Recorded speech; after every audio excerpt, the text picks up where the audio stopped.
జనమా, సమాధి తెలిసిన దేవునిచే నాటబడిన వనమా, సజీవుడేసుని రక్తములో కడుగబడిన జనమా, సమాధి తెలిసిన దేవునిచే నాటబడిన వనమా, యువజనమా యేసులో బలపడుమా, జరియకుమా యేసుకై పరిగెడుమా, యువజనమా యేసులో బలపడుమా, జరియకుమా యేసుకై బలపడుమా, సజీవుడేసుని రక్తములో కడుగబడిన జనమా, సమాధి గెలిచిన దేవునిచే నాటబడిన వనమా, దేవునితోటై సంఘం పనిచేయుట నీ ధర్మం, దేవునితోటై సంఘం పనిచేయుట నీ ధర్మం, నీ వరములను రెట్టింపు చేసిన పొందెదవు బహుమానం, నీ వరములను రెట్టింపు చేసిన పొందెదవు బహుమానం, యువజనమా యేసులో బలపడుమా, జరియకుమా యేసుకై పరిగెడుమా, యువజనమా యేసులో బలపడుమా, జరియకుమా యేసుకై పరిగెడుమా, సజీవుడేసుని రక్తములో కడుగబడిన జనమా, సమాధి గెలిచిన దేవునిచే నాటబడిన వనమా. ప్రభు పరిశుద్ధ నామానికి మహిమ కలుగును గాక. చేరి వచ్చిన మీ అందరికీ ప్రభు నామములో శుభాలు, వందనాలు, ఆశీర్వాదాలు ప్రకటిస్తూ ఉన్నా. చాలా సంతోషం. మరి 40 దినాల ఉపవాస ప్రార్థనలలో 40 రోజుల ఉపవాస ప్రార్థనలలో 6వ రోజు 5 రోజులు ముగించుకొని 6వ రోజులోని మనం ప్రవేశించగలిగాము. మరి 6 దినాల నుండి ఒక అంశాన్ని మనం నేర్చుకుంటూ ఉన్నాం. ఏం నేర్చుకున్నారు చెప్పండి? గట్టిగా చెప్పాలి. కలిసి ప్రార్థించుట మరియు కలిసి పనిచేయుట అనేటటువంటి అంశమును నేర్చుకుంటూ ఉన్నాం. ఆ రీతిగా కలిసి ఎవరైతే ప్రార్థన చేశారో, కలిసి ఎవరైతే పనిచేశారో వారి ద్వారా దేవుడు బలమైన గొప్ప కార్యాలను జరిగించినట్లు దేవుని వాక్యములో ఇప్పటి వరకు మనం నేర్చుకొని ఉన్నాం. మనం కలిసి ప్రార్థన చేసినప్పుడు, కలిసి పనిచేసినప్పుడు ప్రభు మన ప్రార్థనలు ఆలకించి ఆయన మనకు సహాయం చేస్తాడని దేవుని వాక్యంలో రాయబడి ఉందన్నమాట. మరియు మీలో ఇద్దరు తాము వేడుకొని దేనిని గూర్చి అయినను భూమి మీద ఏకీభవించిన యెడల పరలోకమందున నా తండ్రి వలన అది వారికి దొరుకును అని మత్తయి సువార్త 18వ అధ్యాయము 18, 19, 20 వాక్యాల్లో యేసు ప్రభువారు మనకి బోధించారు, తెలియజేశారు. మీలో ఇద్దరు తాము వేడుకొని దేనిని గూర్చి అయినను అని అక్కడ రాయబడి ఉందన్నమాట. అంటే ఏకీభవించి ప్రార్థించుట లేదా కలిసి ప్రార్థించుట, కలిసి పని చేయుట అనే అంశములో మనం నేర్చుకుంటూ ఉన్నాం. రండి, యోనా గ్రంథము పరిశుద్ధ వాక్యములో నుండి యోనా గ్రంథము 3వ అధ్యాయంలోనికి మనం నడిపించబడదాం. యోనా గ్రంథము 3వ అధ్యాయము రండి 3, 4 వాక్యాలు చదువుతూ ఉన్నాను. కాబట్టి యోనా లేచి యెహోవా సెలవిచ్చిన ఆజ్ఞ ప్రకారము నినివే పట్టణమునకు పోయెను.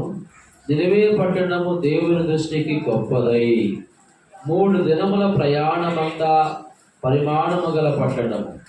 యోనా ఆ పట్టణములో 1 దిన ప్రయాణమంత దూరము సంచరించుచు ఇక 40 దినములకు నినివే పట్టణము నాశనమగునని ప్రకటన చేయగా. 5వ వాక్యం. నినవే పట్టణపు వారు దేవుని యందు విశ్వాసం ఉంచి ఉపవాస దినము చాటించి గనులేమి అల్పులేమి అందరూ గోనె పట్ట కట్టుకొనిరి. ప్రభువు తన పరిశుద్ధ వాక్యమును మన కొరకు ఆశీర్వదించును గాక. అందరూ ఆమేన్ చెప్పండి. నినవే పట్టణము చాలా పెద్ద పట్టణము. నినవే ప్రజలు దేవుని దృష్టికి అవిధేయులయ్యారు. నినవే వారు దేవుని దృష్టికి దోషులయ్యారు.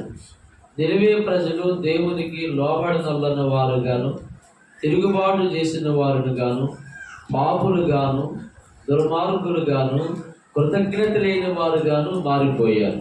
ఎవరు? నినవే పట్టణస్థులు, నినవే వారు. దేవుడు తన సేవకుడైనటువంటి యోనాను పంపించి ఇంకా 40 రోజుల్లో, ఎన్ని రోజుల్లో అమ్మా? ఇంకా 40 రోజులలో 40 దినములకు నినవే పట్టణము నాశనమగునని ప్రకటన చేయము అని దేవుడు యోనాకు సెలవిచ్చిన దరిమిలా యోనా వెళ్ళి ఆయన నినవేకు ప్రకటించాడు ఆ వార్తను. రెండవసారి వెళ్ళి, మొదటిసారి వెళ్ళలేకపోయాడు. మొదటిసారి నినవేకి వెళ్ళడం ఇష్టం లేక ఆయన తర్షీషుకి వెళ్ళేటటువంటి ప్రయాణం చేసి ఆ ప్రయాణంలో ఎన్నో ఇబ్బందులు పడి తన పొరపాటు, తన తప్పును తాను తెలుసుకొని మరలా దేవుని వైపు తిరిగి నినవేకి వెళ్ళి సువార్తను ప్రకటించినట్లుగా దేవుని వాక్యములో మనము చదువుతూ ఉన్నాం. 3వ అధ్యాయంలో యోనా వెళ్ళి 4వ వాక్యములు సంచరించుచు 40 దినాలకు నినవే పట్టణము నాశనమగునని ప్రకటన చేయగా నినవే పట్టణపు వారు 5వ వాక్యం దేవుని యందు విశ్వాసం ఉంచి ఉపవాస దినము చాటించి గనులేమి అల్పులేమి అందరూ గోనె పట్ట కట్టుకొనిరి. స్తోత్రం చెప్పండి. ఎవరెవరు? అందరూ, ఆల్ పీపుల్. నినవే పట్టణపు వారు అందరూ కూడా ప్రియులారా గనులేమి అల్పులేమి అందరూ గోనె పట్ట కట్టుకొనిరి. అందరూ, ఆల్ పీపుల్, వారు వీరు, చిన్న పెద్ద, స్త్రీలు పురుష అనే భేదం లేకుండా వారందరూ కలిసి వారందరూ ఏకీభవించి ప్రార్థన చేస్తూ ఉన్నట్లుగా చదువుతూ ఉన్నాం. ఇక్కడ ఈ 6వ వాక్యంలోకి వచ్చేందుకే ఆ సంగతి రాజుగారికి వినబడింది. ఎవరికి? రాజుగారి దృష్టికి వచ్చింది. రాజునకు వినబడినప్పుడు అతడును తన సింహాసనం మీద నుండి దిగి తన రాజవస్త్రమును తీసివేసి గోనె పట్ట కట్టుకొని బూడిదలో కూర్చుండెను. రాజుగారు కూడా ఆయనకి వినబడినప్పుడు, నేను రాజును కదా, నాకు ఎంతో సైన్యము, సైనికులు, సైన్యాధిపతులు ఉన్నారు, దేవుని కోపము నుండి, ఉగ్రత నుండి తప్పించుకోగలను అని భావించుకోలేదు. కానీ ఆయన కూడా సింహాసనము దిగాడు, రాజవస్త్రమును తీసివేశాడు, గోనె పట్టు కట్టుకున్నాడు, బూడిదలో కూర్చున్నాడు అని వ్రాయబడి ఉందన్నమాట. ఆయన కూడా ఉపవాసం ఉండి ప్రార్థన చేస్తూ ఉన్నట్లుగా 7వ వాక్యంలో రాజైన తానును ఆయన మంత్రులను ఆజ్ఞ ఇయ్యగా, రాజుగారు కూడా మరి ఉపవాసం ఉండి ఆయన ప్రార్థన చేస్తూ ఉన్నట్లు మనం చదువుతూ ఉన్నాం. ఆయన దేశంలో ఒక చాటింపు వేయించాడు. ఏమని? ఒకవేళ 8వ వాక్యం దేవుడు మనసు త్రిప్పుకొని పశ్చాత్తాపుడై మనము లైవ కాకుండా తన కోపాగ్ని చల్లార్చుకొనును గనుక మనుషులు ఏది పుచ్చుకొనకూడదు. ఏం పుచ్చుకొనకూడదు? ఏది పుచ్చుకొనకూడదు. పశువులు గాని, ఎద్దులు గాని, గొర్రెలు గాని మేతమయ్యకూడదు, నీళ్లు త్రాగకూడదు. అంటే అందరూ కూడా, మనుషులు మాత్రమే కాదు కానీ, స్త్రీలు, పురుషులు, చిన్నలు, పెద్దలు, వృద్ధులు మాత్రమే కాదు కానీ పశువులకు కూడా ఉపవాసం పెట్టాడు ఆయన. అంటే ఈ రాజు ఎంతగా దేవునికి భయపడుతూ ఉన్నాడు. ఈయన ఎంతగా దేవుని యందు భక్తి భావము కలిగిన వాడుగా ఉన్నాడు. దేవుని మాటకి ఎంతగా విధేయత చూపుతూ ఉన్నాడు. ప్రజలు మాత్రమే కాదు, పశువులు కూడా ఉపవాసం ఉండాలి. ఇంకొక విధంగా చెప్పాలంటే, ప్రజలు చేసిన పాపానికి పశువులకు వచ్చిన శిక్ష ఇది. పాపం చేసింది ఎవరు? ప్రజలు. శిక్ష ఎవరికి?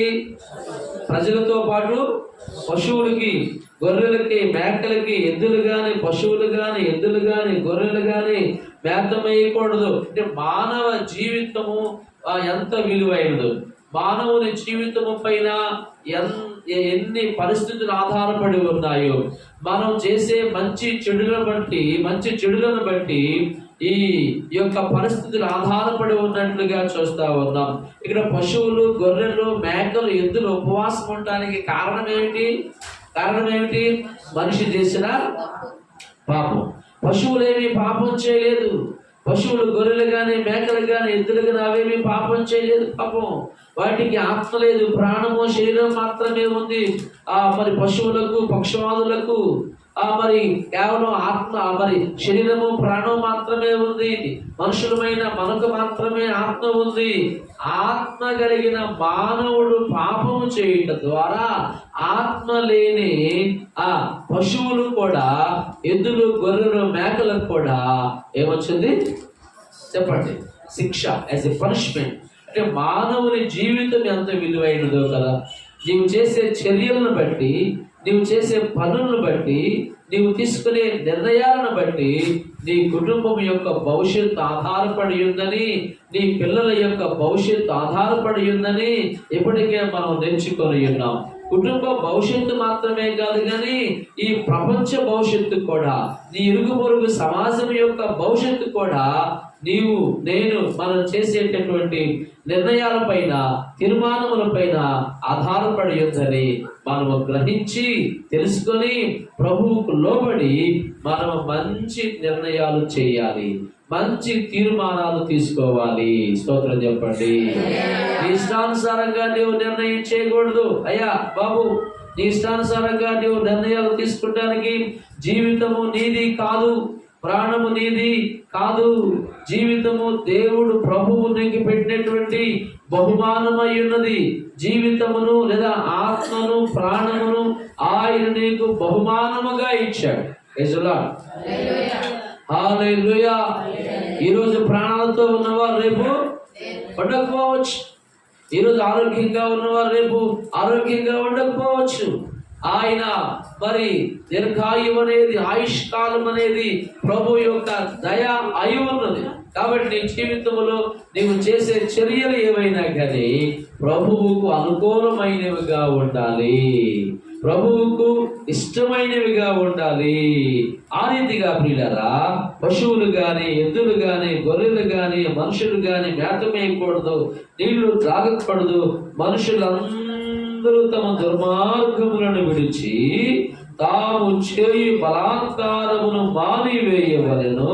మనుషులేమి, పశువులేమి సమస్తమును గోనె పట్ట కట్టుకొనవలెను. జనులు మనఃపూర్వకముగా దేవుని వేడుకొనవలెను అని దూతలు నినివే పట్టణములో చాటించి ప్రకటన చేసిరి. స్తోత్రం చెప్పండి. యోనాయాము పట్టణానికి ప్రకటన చేశాడు. రాజుగారేమో ఈ సంగతి తెలుసుకొని పట్టణంలో ఉన్న ప్రతి వారికి వర్తమానమును పంపించాడు. అబ్బాయి బాబు, అమ్మా బాబు, మనమందరం ఉపవాసం ఉండాలి. ఎవరు మంచి తాగకూడదు, ఎవరు ఆహారం తినకూడదు. అందరం ప్రార్థన చేద్దాం, ప్రభు దగ్గర పశ్చాత్తాప్తులమవుదాం. ఎవరు పొలం వెళ్ళకూడదు, పశువులు నింపకూడదు, గొర్రెలు నింపకూడదు. అందరం ఉపవాసం ఉండి ప్రార్థన చేద్దాం, పాపమును విడిచిపెడదాం, దుర్మార్గతను మానుకుందాం, బలాత్కారమును మానుకుందాం అని రాజుగారు చాటింపు వేయించినప్పుడు 10వ వాక్యములో ఉంది, ఈ నినివే వారు తమ చెడు నడతలను మానుకొనగా. స్తోత్రం చెప్పండి. ఏమనుకుంటారంటే వారు, ఈ నినివే వారు తమ చెడు నడతలను మానుకొనగా. అమ్మా బాబు, ఈ నినివే వారు తమ పాపమును మానుకొనగా, బలాత్కారమును మానుకున్నారు, పాపమును విడిచిపెట్టారు. ఈ నినివే వారు తమ చెడుతనమును మానుకొనగా వారు చేయుచున్న కీడును చూచి దేవుడు పశ్చాత్తాపుడై వారికి చేయుదునని తాను మాట ఇచ్చిన కీడు చేయక మానెను. స్తోత్రం చెప్పండి. చక్కని మాట ఉంది 10వ వాక్యంలో, ఈ నినివే వారు తమ చెడు నడతలను మానుకొనగానుంది. మానెను. నినివే వారు ఏం మానుకున్నారు? దేవుడు ఏం మానుకున్నాడు? చెప్పండి. ఆయన ఆపేశాడు. వారి మీదకి రావాల్సిన ఉగ్రతను ఆయన ఆపేశాడు. పెట్టుకోండి దేవుని ప్రజలారా, నష్టం రాకుండా, అపాయం రాకుండా పెట్టాలమ్మా. పాపమును మానుకోవాలి. Something sin. పాపం ఏదైనా కానీ, చిన్న పాపమైనా పెద్ద కర్రతో కొట్ట చంపాలని చందముగా, చిన్న పాపమైనా పెద్ద పాపమైనా ఏదైనా కానీ దానిని మనము మానుకొనినప్పుడు దేవుడు తన కోపమును మన మీదకి రాకుండా చేస్తాడు. నినివే పట్టణం వాస్తవంగా ఏం కావాలి? అందరూ చెప్పండి. వాస్తవంగా ఏం కావాలి? ఇప్పుడు ఏమైంది? నాశనము నుండి. కారణం ఏమిటి? వారు కలిసి ప్రార్థన చేశారు. వారందరూ ఉపవాసం ఉన్నారు. వారు తమ పాపములు విడిచిపెట్టారు.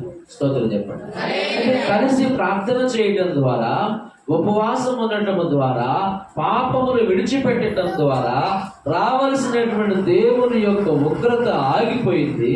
రావలసినటువంటి దేవుని యొక్క కోపము ఆగిపోయింది. వారి మీదకి దేవుని యొక్క కనికరము దిగి వచ్చిందంట. Praise the lord.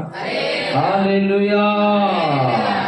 4వ అధ్యాయం 2వ వాక్యం, యెహోవా, నేను నా దేశమందుండగా ఇట్లు జరుగునని నేను అనుకుంటుని కదా, అందువల్లనే నీవు కటాక్షమును జాలియును బహు శాంతమును అత్యంత కృపయోగల దేవుడు అయ్యుండి పశ్చాత్తాపడి కీడు చేయక మానదు అని నేను తెలుసుకొని దానికి ముందుగానే తార్షీషునకు పారిపోయా. దేవుని గురించి యోనా చెప్తూ ఉన్నాడు. ఏమని? అందువల్లనే నీవు కటాక్షమును జాలియు బహు శాంతమును అత్యంత కృపయోగల దేవుడు అయ్యుండి. అబ్బాబ్బా, ఏమి కామెంటరీ చేస్తున్నాడంటే దేవుని గురించి. కటాక్షము కలిగిన వాడు, జాలి కలిగిన వాడు, బహు శాంతము కలిగిన వాడు, అత్యంత కృప కలిగిన వాడు, కీడు చేయుట మానుకునేవాడు. నువ్వు కీడు చేసేవాడు కాదు. నువ్వు దేవా, నీ సంగతి నాకు తెలుసు. నువ్వు కీడు చేయవని, జాలి చూపుతావని నాకు తెలుసు, కటాక్షం చూపుతావని నాకు తెలుసు, అత్యంత కృప కలిగిన వాడు అని నాకు తెలుసు. దేవునిని ఎంత బాగుగా ఎరిగి ఉన్నాడు కదా. ఎవరు?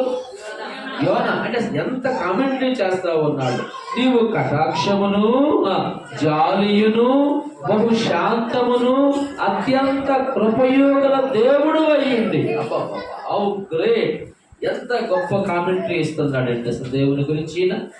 దేవుని సామర్థ్యతను, దేవుని శక్తిని, దేవుని ప్రేమను ఎంత బాగుగా ఎరిగి ఉన్నాడు యోనా. ఎప్పుడంటే నీవు దేవుని వైపు తిరిగినప్పుడు. ఎప్పుడు చెప్పండి?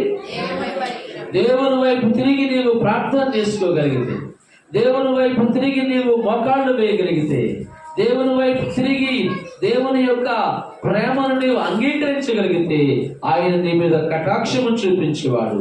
యేసు నీ మీద జాలి చూపించేవాడు. యేసు బహు శాంతము కలిగిన వాడు. యేసు అత్యంత కృపయు కలిగిన దేవుడు. పశ్చాత్తాపడి కీడు చేయట మానుకునేవాడు ఆయన అని వాక్యం చెప్తుంది. ఆ రీతిగా వాళ్ళందరూ కలిసి ప్రార్థన చేయడం వల్ల, కలిసి ఉపవాసం ఉండి మొరపెట్టడం వల్ల 120,000 మంది మీదకి రావలసినటువంటి దేవుని ఉగ్రత ఆగిపోయి 120,000 మందికి ప్రభువారి యొక్క కనికరము దిగి వచ్చింది. స్తోత్రం చెప్పండి.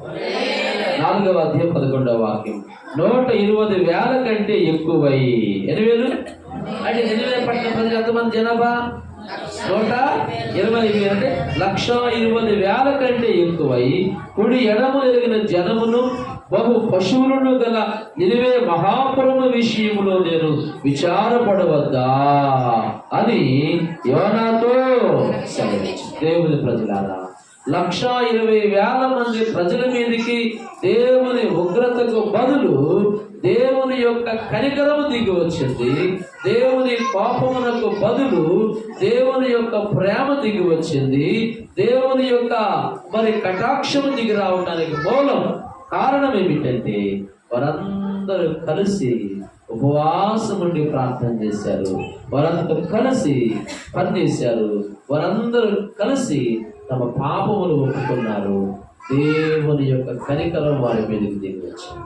కంప్లీట్ నీళ్ళు అందరూ పెద్ద మోకాళ్ళు వేసుకోండి. 2 నిమిషాలు పెద్ద మోకాళ్ళు వేసుకోండి దయచేసి. ప్రభు వైపు తిరిగితే ప్రభు నిన్ను కనికరిస్తాడు. ఆయన కనికరించేవాడు. నీవు ఆయన కటాక్షము కలిగిన వాడు, జాలి కలిగిన వాడు, బహుశాంతము కలిగిన వాడు. తిరుగు, అయ్యా నా పాపములు క్షమించయ్యా, నా యొక్క అవిధేయతలు క్షమించయ్యా, నా బిడ్డ మీద రాకుండా చేయ ప్రభా. 2 చేతులు ఆకాశం వైపు ఎత్తి ప్రార్థన చేసుకోండి. నా చేతులు పట్టుకోండి అయ్యా. రైజింగ్ యువర్ హ్యాండ్స్, మీ చేతులు పైకెత్తండి. నా చేతులు పట్టుకోండి అయ్యా, నా బిడ్డ చేతులు పట్టుకోండి అయ్యా. నా కుమారుని ప్రభు నడవండి, ఆశిస్తుగా ప్రభు నడవండి. అడిగితే ఇస్తానని చెప్పండి అయ్యా. అడిగితే వాక్యం చేస్తుంది. ఆశిస్తుగా ప్రభు నడవండి అయ్యా. బాబు ప్రభు నడవండి. ప్రభు పరిశుద్ధుడైన మా తండ్రి యేసు స్వామి కృతజ్ఞతలు, వందనములు, స్తోత్రాలు అయ్యా. ఈ రోజు కూడా మేము కలిసి ప్రార్థించాలని, అలాగే కలిసి పనిచేయాలని, బృందముగా కలిసి పనిచేయాలని, బృందముగా కలిసి ప్రార్థించాలని మీరు మాకు ఉపదేశించిన కొరకు స్తోత్రాలయ్యా. నిలివే వారందరూ కూడా గనులేమి, అల్పులేమి, సామాన్యులు, సామంతులు, పండితులు, బ్రాహ్మణులు, స్త్రీలు, పురుషులు, చిన్నలు, పెద్దలు, ఆల్ పీపుల్ వారు గోలు కట్టుకొని ఆయన ఉపవాసం నుండి వారు ప్రార్థించినప్పుడు వారి మీదకి మీ కనికరమును పంపించారు. మీ కనికరము వారి మీదకి దిగి వచ్చినట్లుగా ప్రభువా అయ్యా, మా సంఘం మీదకి మీ కనికరమును దిగిరానివ్వండి. అయ్యా, మా కుటుంబాల మీదకి మీ యొక్క కనికరమును దిగిరానివ్వండి ప్రభువా. మీరు కటాక్షము చెప్పుమని అడుగుచూ ఉన్నానయ్యా. నీవు అత్యంత కృపయోగ దేవుడు నాయన. అయ్యా, ఇది మాకు అర్థం చేయి ప్రభువా. నిలివే వారు మీ వైపు తిరిగినప్పుడు వారి మీదకి మీ యొక్క కనికరమును మీరు కురిపించారు కదా.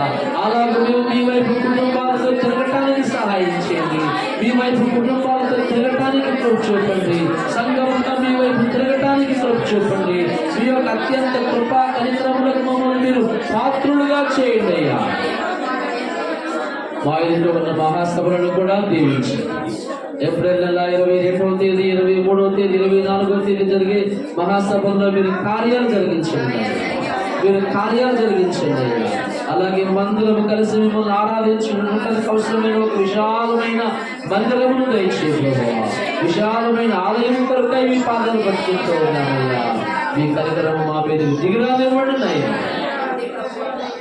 యేసు పరిశుద్ధ నామమును బట్టి కృతజ్ఞతలు అర్పించి వేడుకొనుచు ప్రార్థించుచు ఉన్నాను మా పరమ తండ్రి. ఆమేన్. తండ్రి ప్రేమ, యేసయ్య కృప, పరిశుద్ధాత్మని ఆదరణ, అన్యోన్య సహవాసము సదాకాలము సమస్త పరిశుద్ధులకు చేరువచ్చిన కుటుంబాలకు తోడుగా నడిపించి కాపాడి వర్ధల్ల చేయును గాక. ఆమేన్. ఆమేన్. ఆమేన్.